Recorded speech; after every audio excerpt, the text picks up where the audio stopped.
Well, hello, my dear friends. Justyn Smith here with a Heart for Revival, and welcome to Philippians 1:7, where we are taking this topic today, grace in the struggle. Grace in the struggle. Aren't you glad that God will give you grace for the struggle you are facing?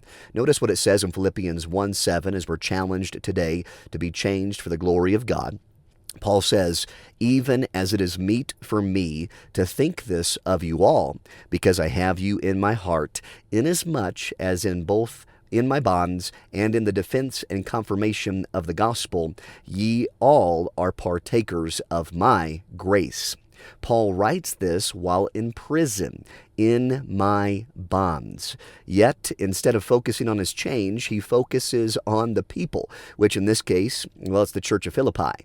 Instead of complaining about the hardship, he celebrates something that we call shared grace because of the gospel of Jesus Christ. So in today's challenge, we want to consider how this is about how you can view others in the middle of your own struggle. Because it's very easy to throw a pity party with what we are going through instead of seeking how we can strengthen one another in the most holy faith.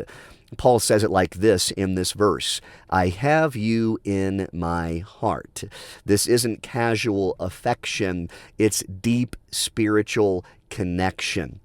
Distance doesn't diminish it. Difficulty didn't destroy it.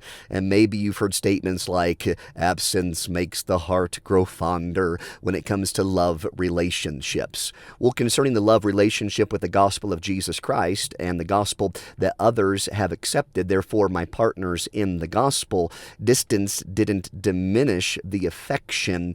Difficulty wouldn't destroy it. For Paul says they were with him in my bonds and in the defense and confirmation of the gospel.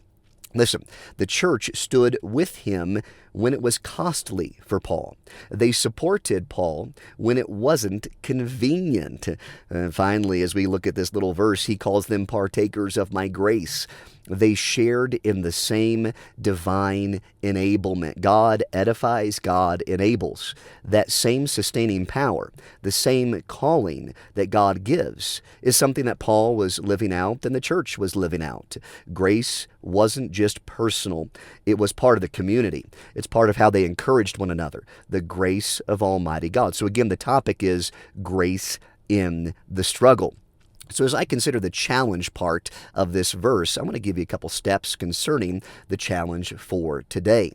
Step 1, guard your heart in hardship. Guard your heart in hardship. When the struggle is real, when you're under pressure, it is absolutely imperative that you understand God's grace and have the right perspective, because it's easy to turn inward.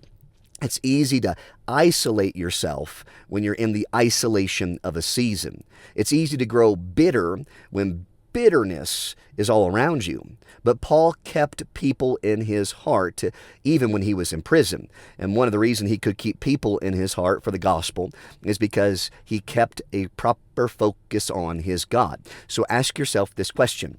Has difficulty made my heart smaller, or has it made it deeper in the love that Christ has given to me? Let me ask that again. I want it to sink in. Has the difficulty made your heart smaller, or has it made it deeper for the glory of God and through His love for you? Choose to allow this struggle to expand your compassion, not to shrink it. In fact, when you look at the body, that's the way God's created the body. When the struggle gets real in the body, growth can happen in the muscles. Choose to let the struggle expand your compassion, not shrink it. So step 1, guard your heart in hardship. Step 2, stand with others publicly. Listen, the Philippians didn't distance themselves from Paul's trouble. They stood with him in his defense. Who around you is facing criticism, pressure, or hardship? Make it a point today to purpose to stand with them in your partnership for the gospel. Encourage them, support them. Shared grace multiplies strength for the situation and the season. So step 1, guard your heart in the hardship. Step 2, stand with others, even publicly. Step 3, recognize shared grace. And I love the thought of shared grace because it's not just something that you experience, whether things are good or whether things are bad. It's something that you can share with others, even in the midst of your struggle. You're not walking alone in this journey. The grace of God sustains you, and it's the same grace sustaining you that sustains your brothers and sisters in Jesus Christ. So instead of competing and instead of comparing, start partnering together with one another, sharing the grace of God. Celebrate the fact that you are partakers together. This is shared grace. You're partakers together for the glory of God. And that's how you'll find the opportunity to build one another in the most holy faith and strengthen one another for the glory of God, even when the struggle is very real. So as we seek to close this little broadcast today on Philippians 1:7, I read it once again, and then I make a few concluding statements. Even as it is meet for me to think this of you all, because I have you in my heart, inasmuch as both in my bonds and in the defense and confirmation of the gospel, ye all are partakers of my grace. Paul teaches us here that hardship doesn't cancel grace. It reveals it and can even confirm the gospel. Paul was in chains, but his heart was free. Do you know what that's like when you're going through a struggle or a little chain situation? You can be in chains, but your heart can be so free because of the grace of God. He understood something powerful. Grace grows stronger when it's shared. And today, don't let your bonds, whatever they may be, make you bitter. For bitterness will weaken the bond of the gospel.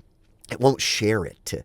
Keep people in your heart that love the Lord and help to strengthen them in the gospel as they are going through them with difficulty.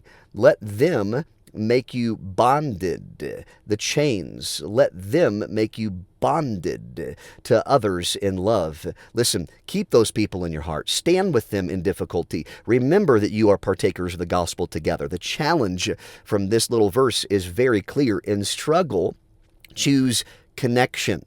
For sometimes people want to isolate themselves, especially if you're given to more of an introvert type of response. In the struggle, choose connection. In pressure, choose partnership. In hardship, choose grace. And how many of us who have been behind the scenes and wanting to tuck ourselves into a corner when times get tough really, truly do appreciate the love of others. And if we just get around them, especially when it's concerning the gospel, things change. Because shared grace turns prisons into platforms to glorify God. I need to say that again. It's a great way to finish because shared grace turns prisons into platforms for the glory of God, and trials into testimonies. Let's take the challenge today and live for the glory of God with shared grace, even in the midst of our struggle. Grace in the midst of the struggle to glorify God. My dear friend, I want to thank you for Click and Play today. I want to thank you for joining us. It certainly is a blessing to have you with us, and I pray that you'll join us next time as we move verse by verse through this lovely book called the Philippians. Have a wonderful day.